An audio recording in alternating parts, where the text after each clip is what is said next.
This is the story of a monk.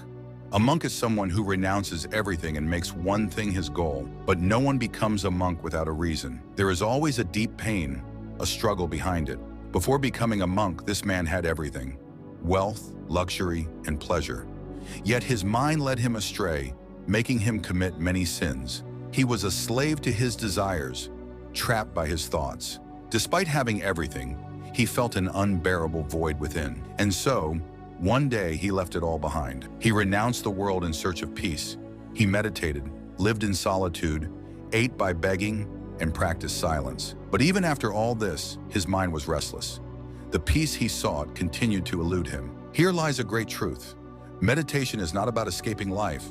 It begins when the mind is calm and listens to us. But for this monk, his mind neither calmed nor obeyed. In his heart, he believed controlling the mind is impossible.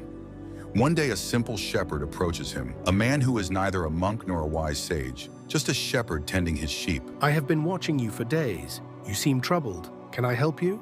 The monk scoffs. How can you help me? You are a worldly man lost in illusion. But the shepherd smiles. I know how to control the mind. You? Control the mind? I left everything behind, yet I am still a slave to it. And you think you can tame it? Controlling the mind does not require abandoning the world, nor does it require living in the forest. There is only one thing that truly matters. The monk, now curious, asks, What is that one thing? False information. Whatever we believe, whatever we have learned, has shaped our minds. If the information is wrong, our thoughts will be wrong. If the thoughts are wrong, our actions will be wrong. And if our actions are wrong, our life will be full of suffering. Tell me, if you had never seen or heard of an apple, would you ever crave it? The monk shakes his head. Exactly. The mind is built on information, and this information enters us through 5 doors: our senses. Eyes, whatever we see becomes a memory. Ears, whatever we hear is planted like a seed in our mind.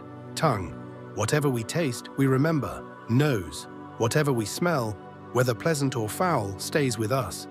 Skin, whatever we touch, its memory lingers. Every thought, every desire, every fear, they all come from the seeds planted through these 5 doors.